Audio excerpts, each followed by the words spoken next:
दूरे सृष्टि आदि वार्ता, ये सेवा विभाग दे दिया है। भगवान विष्णु की नाभि कमल से ब्रह्मा, ब्रह्मा जी की भ्रकुटी से रुद्रावतार, पालन, सृजन, विनाश, सतोगुण, रजोगुण, तमोगुण के द्वारा अनंत लीलाएं। पर आप निकुंज में रसमयी प्रेममयी क्रीड़ा करते हुए अपने प्रेमियों के संग महासुख की वर्षा करते, स्वानंदिक विलासवान। तो जो इनके चरणों का आश्रय ले लेता है उसे अन्य किसी के आश्रय की जरूरत नहीं पड़ती, क्योंकि जितनी शक्तियां हैं, जितनी सिद्धियां हैं, सब इन्हीं के चरणों से प्रकाशित हैं। जो ऐसा नहीं जानते तो कभी कभी प्रश्न आते हैं कि प्रिया प्रीतम तो अत्यंत सुकुमार हैं, जैसे हमें रक्षा की जरूरत है तो अमुक देवता या अमुक ऐसा। जब मूल में जल चढ़ा दिया तो डाल में, पत्ते में, पुष्प में, सब में पहुंच गया। सबके मूल निकुंज बिहारी लाल जो महाराज हैं। गीता जी में स्वयं कहते हैं, ऊर्ध्व मूल मधा शाखा मस्वत्थम प्राहुरव्ययम, मैं सबका मूल हूं। परब्रह्म की प्रतिष्ठा है हमारे श्री कृष्ण, और जो ब्रजेंद्र नंदन के रूप में प्रकट हुए वही निकुंज बिहारी लाल जो अपने रूप से प्रकट हुए हैं। उपासक को अन्य आश्रय लेने की जरूरत नहीं है, क्योंकि अन्य कोई है ही नहीं। ये सब इन्हीं का विलास। पर जो निकुंज में विलस रहे हैं तो दूरे सृष्टि आदि वार्ता, सृष्टि आदि वार्ता से दूर, क्योंकि सृष्टि की सेवा के लिए अंश रूप से आप विराजमान हैं भगवान विष्णु, ब्रह्मा, शिव रूप में आप ही विराजमान, दूसरा कोई नहीं। निज महापूर्णात्म शक्त्याश्रयात, इनकी आत्म शक्ति से ही यह विस्तार हुआ है। ये अपने आप को ही विस्तार को प्राप्त किए हुए हैं। संजीवत्यथ चेष्टते निज निजे कार्य तमे वाद्भुतम। आहा, ये अपने प्रेमी जनों को जीवन प्रदान करने के लिए। प्रेमी जनों का जीवन क्या है? इनकी रूप माधुरी का गान करते हुए, रूप माधुरी का अवलोकन करते हुए, इनकी चरण सेवा में अपना जीवन, तो यही उनकी संजीवनी मूर्य है। ललिता ललित बजावती बीना, गुण गावती सोई जीवन जी जय। कौन से गुण? प्रिया प्रीतम का मुस्कुराना, प्रिया प्रीतम की क्रीड़ा, प्रिया प्रीतम की नाना प्रकार की रसकेली, उसका गान करते हैं। यही जीवन है रसिकों का। संजीवत्यथ चेष्टते, इनकी चेष्टा जीवन है प्रेमी जनों का। वो कोई प्रेमी ही जानता है। अपना प्रीतम, अपना प्यारा मुस्कुरा भर दे तो विश्व के सारे सुख लुटते घूमते हैं। फिर ये विश्वात्मा है, ये जो जो चेष्टा करते हैं, सखियां उनका गान करती हैं, उनका पान करती हैं। यही संजीवनी मूर्य है सखियों की। उपासकों की संजीवनी मूर्य है प्रिया प्रीतम का रूप, प्रिया प्रीतम का जस, प्रिया प्रीतम की महिमा। निज निजे कार्य तमेवाद्भुतम, वो सब अपनी अपनी सेवा में प्रिया प्रीतम को सुख प्रदान करने में बड़ा अद्भुत सुख अनुभव करते हैं। कैसे उस सुख का उदाहरण दे? अनुपम है, उपमा रहित है, पर लौकिक भाषा में। जैसे अपने अत्यंत लाडले दुलारे इकलौते बेटे को मां पवा रही है, तो जब वो बालक पाता है तो उसको कैसा सुख होता है। पाव हो रहा है, हृदय उसका शीतल हो रहा है, तृप्ति मां को हो रही है। सखियों का हृदय प्रियालाल के प्रति कितना दुलार से भरा हुआ है। लाल ललना मिली हियो शिरावत मोर, पावे कोई और, तृप्ति करे कोई और, ये महासुख है। स्वातंत्रम, सारी शक्तियां इनके अधीन है, किसी के अधीन नहीं है। परम स्वतंत्र न सिर पर कोई। परमम परेश, ये ईश्वरों के भी ईश्वर हैं निकुंज बिहारी लाडली लाल। परमेश महा मानंदिक वृत्तिम श्रेय, परम स्वतंत्र, परम महा आनंद वृत्ति युक्त होकर विलसते रहते हैं। ये अनुभव, ये आश्रय उसी को प्राप्त होता है जो रस का अनन्य हो जाता है। रसिक अनन्यों के संग से। हरिराम व्यास जी कहते हैं तेई रसिक अनन्य जानवे। कौन है रसिक अनन्य? बोले जिनको विषय विकार ना, हरिसो रति तेई साधु मानिवे।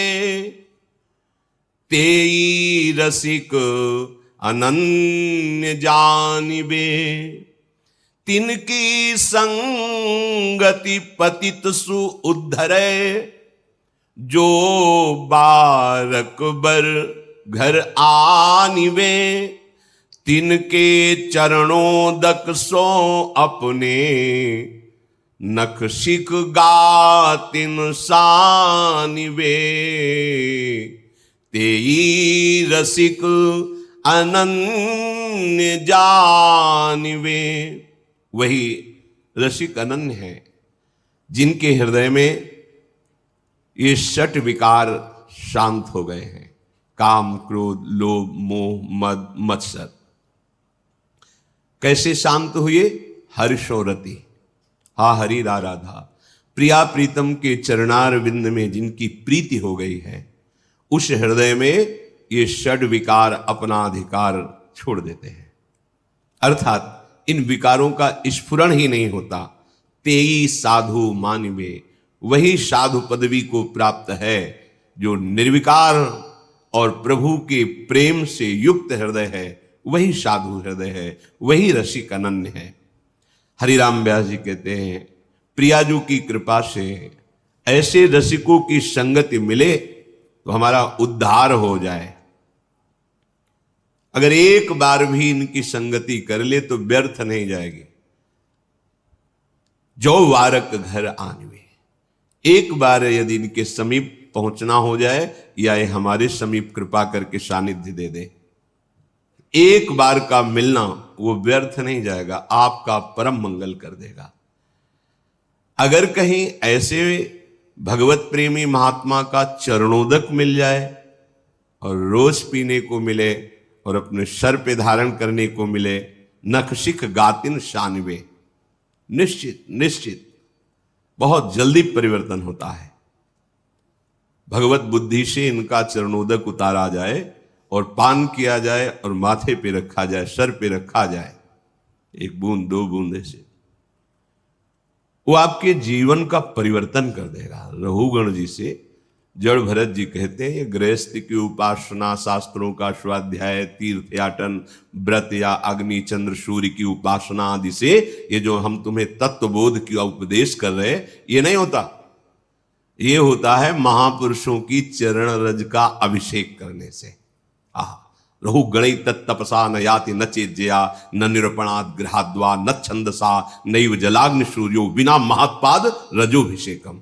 हरिराम व्यास जी कहते, तिनके चरणोदक सो अपने, नख सिख गातन शानवे। यदि कहीं ऐसे प्रेमी महाभागवतों का चरणोदक मिल जाए पीने को और माथे पे धारण करने को, तो ये जो विकार हैं इनसे लड़ने की सामर्थ्य आ जाए, ये परास्त हो जाएंगे विकार। पर बिना महत्पाद रजोभिषेकम, ये कोई भाग्यशाली को बात समझ में आती है। और फिर कहीं कृपा हो जाए और उनको प्रसाद पवाने का सौभाग्य मिल जाए, सुंदर सुंदर भोग प्रियालाल को पवा के और उनको प्रसाद पवाने का सौभाग्य, और कहीं वो पा चुके हैं उनके पत्तल से जूठे किनके उठाकर, और वो हमें पाने का सौभाग्य मिल जाए, फिर क्या कहना है। तिनकी पावन जूठन जेवत, क्या होता है? बोले तवही हरि ही आनिवे। जब रसिक महापुरुषों का उच्छिष्ट जाता है तो वो उच्छिष्ट इतना हृदय को पावन करता है। पहले चरणोदक बोले, अब उच्छिष्टामृत का प्रभाव हृदय में हरि प्रिया को प्रकाशित कर देता है। जूठन, संतों की जूठन। 4 महीने बराबर सेवा मिली।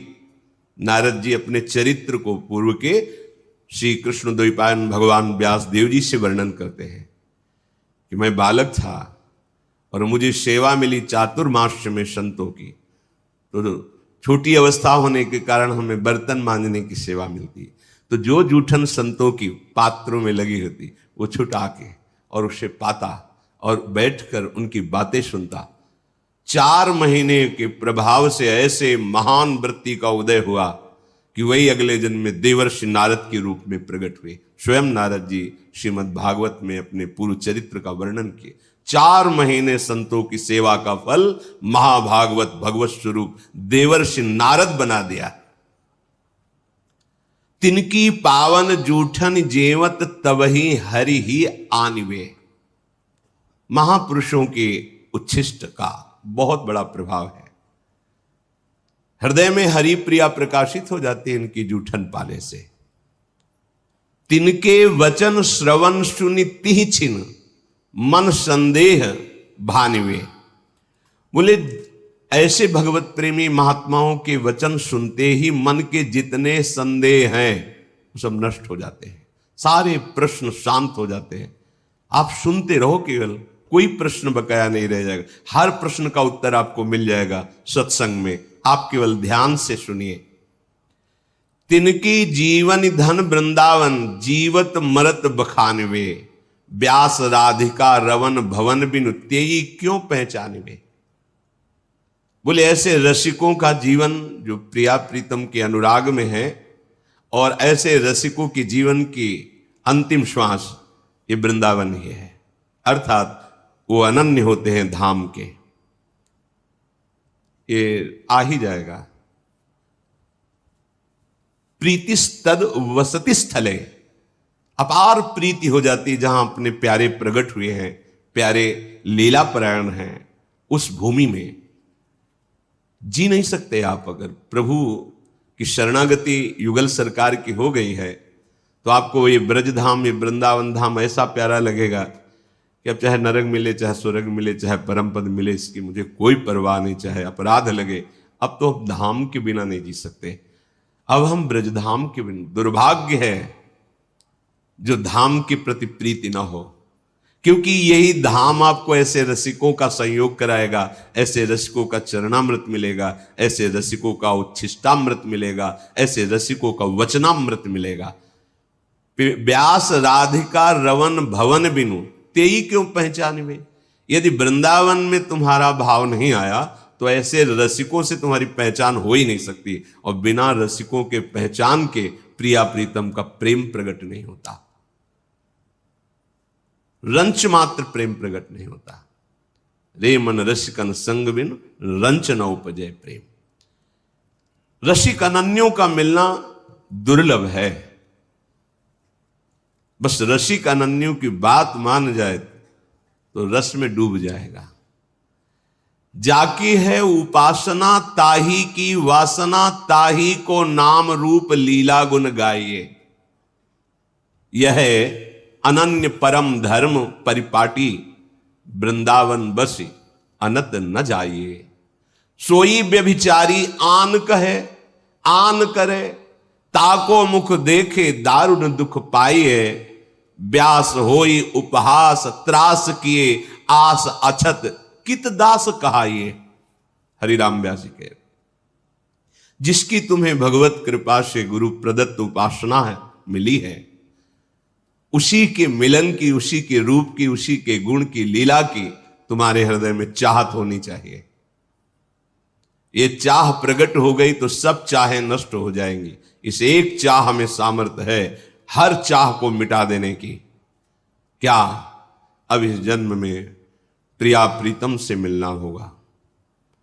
मिलने का उपाय है निरंतर प्रिया प्रीतम का स्मरण करना, नाम जप करना, उनके लीला गुण गायन करना, उनके जनों का संग करना, उनके लिए ही कर्म करना, उनकी प्रसन्नता के लिए, उनके समर्पण के लिए सारी चेष्टाएं, तन मन वचन सब। जाकी है उपासना ताही की वासना, ताही को नाम रूप लीला गुण गाइए। यह अनन्य परम धर्म परिपाटी, यही रसिक अनन्यों का प्रेम धर्म है, यही परिपाटी है, यही मार्ग है, यही निष्ठा है कि अपने आराध्य देव के नाम रूप गुण लीला धाम के चिंतन में मगन रहे। वृंदावन धाम की उपासना धाम के प्रभाव से ही सफल होती है। जब आपको समय मिले तब धाम आइए, पर धाम का चिंतन तो आप कर सकते हैं। कई बार सत्संग में चिंतन का प्रकार बताया गया है। अगर कहीं आपको वास का सौभाग्य मिल गया है तो फिर यद्यपि मिले कोटि चिंतामणि तऊ न हाथ पसार। बड़ा दुख होता है जिस उपासक को अखंड वृंदावन धाम का संयोग बन जाता है, फिर किसी विषय इंद्रियजन्य भोगों के लिए धाम का त्याग करके, और भोगों में तब लगता है बड़ी प्रबल माया है प्रभु की, जो प्रभु के घर से घसीट ले जाती है। कब? जब कपट करोगे, छल करोगे, छुपाव करोगे, मनमानी आचरण करोगे तो घर से ले जाएगी। ये घर है, घर से खींच के ले गई, आजीवन के लिए ले गए। भाव नहीं बन सकता कभी। अब बहुत सावधान। वृंदावन वश अनंत न जाइए। अनंत जन्मों की बिगड़ी केवल वृंदावन सुधार देगा। तुम्हारी साधना में त्रुटि हो तो भी वो तुम्हें अपने प्रभाव से परम पद प्रदान करेगा। वृंदावनी प्रभाव सुन अपनो ही गुण दे। सोई व्यभिचारी, वो व्यभिचारी है, बोलता कुछ और है, करता कुछ और है। ताको मुख देखे दारुण दुख पाइए। ऐसे लोगों का संभाषण, दर्शन, मिलन बड़ा दुख प्रदान करने वाला होता है। बहुत कपट होता है, बातें कुछ करते हैं, आचरण में कुछ होता है, चिंतन कुछ होता है। नहीं नहीं, ऐसा नहीं। जाकी है उपासना ताही की वासना, ताको ही नाम रूप लीला गुण गाए। सोई व्यभिचारी आन कहे आन करे, ताको मुख देखे दारुण दुख पाइए। ऐसों का संग नहीं करना। बोलता कुछ और है, करता कुछ और है, सोचता कुछ और है। हरिराम व्यास जी कह रहे वही व्यभिचारी है। व्यास होई उपहास। अगर ऐसों का संग करोगे या ऐसे लक्षण धारण करोगे तो तुम्हारा उपहास होगा, और वो उपहास तुम्हारे हृदय को जलाएगा, क्योंकि स्थिति तो है नहीं। तो त्रास किए, वो बड़ा तुम्हें दुख देगा, बार बार जन्म मरण संकट में फंसाएगा। अगर तुम्हें किसी अन्य व्यक्ति से, भोगों से सुख की आशा है तो तुमने सुख सिंधु को जाना ही नहीं। तुम सुख सिंधु के उपासक ही नहीं हो। कहीं समुद्र की प्राप्ति होने के बाद क्षुद्र गड्ढों की आशा होती है क्या प्यास बुझाने के लिए? ये तो प्रेमामृत समुद्र है, और तुम सुख कणों के लिए विषय भोगों में अधर्माचरण युक्त जाओ। इसका मतलब है कि अभी आप बातें केवल परमानंद की करते हैं, परमानंद का भी मार्ग ही नहीं मिला आपको। अनुभूति तो बात दूर की रही। अगर तुम्हारे हृदय में भोगों की आशा है तो तुम कैसे प्रिया प्रीतम के दास हो? व्यास होई उपहास त्रास किए आस अचत, कित दास का कैसे तुम दास कहला सकते हो? श्रीपाद प्रबोधानंद जी यही बात कह रहे हैं।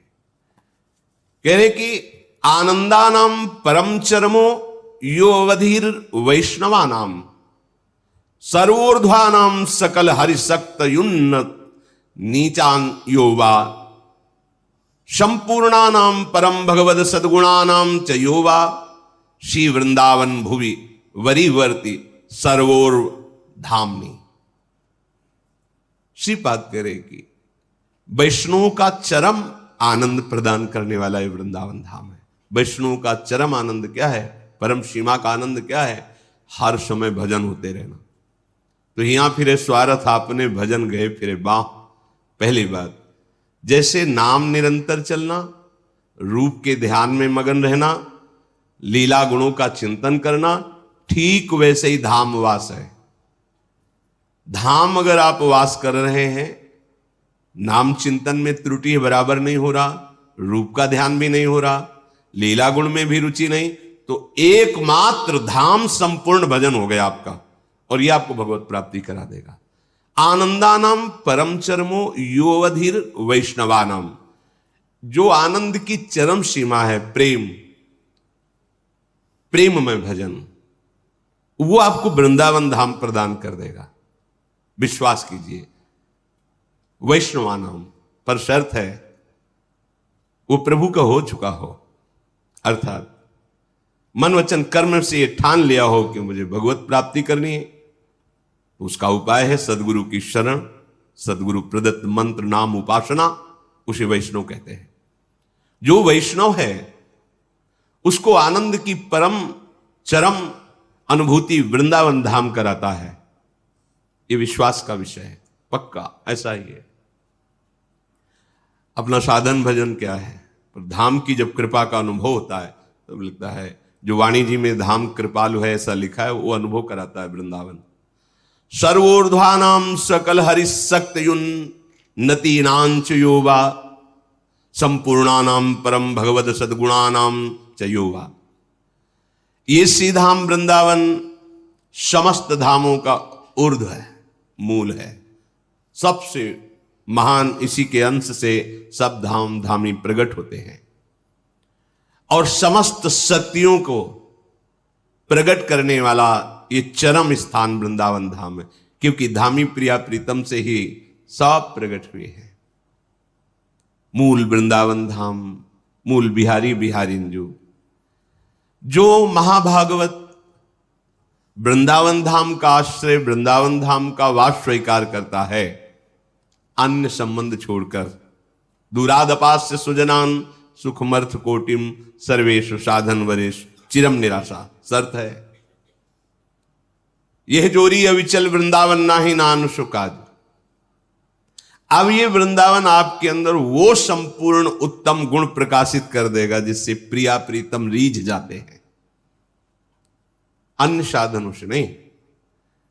वृंदावन धाम का आश्रय, वृंदावन धाम का वास भगवत प्रेमी महात्माओं का सानिध्य दिलाएगा। चरण रज, चरणामृत, उच्छिष्टामृत, वचनामृत, इसके प्रभाव से हमारे हृदय में निर्दोष स्थिति जागृत होगी, निर्विकार स्थिति जागृत होगी।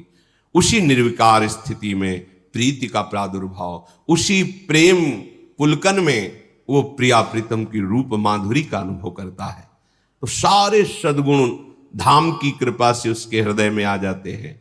इसलिए अन्य आश्रय, अन्य वार्ता, अन्य भाव त्याग करके अनन्य भाव से नाम रूप लीला धाम की उपासना में निश्चित, अगर आपकी त्रुटियां भी हैं, गलतियां भी हैं, अपराध भी हैं, तो आप चिंता मत करो। धाम अपने प्रभाव से आपको निर्मल कर देगा, सारे महाभागवतों के सद्गुण दैवी संप्रदा आप में प्रकाशित कर देगा। विश्वास करो, ये धाम कोई जड़ नहीं है, ये चैतन्य घन है।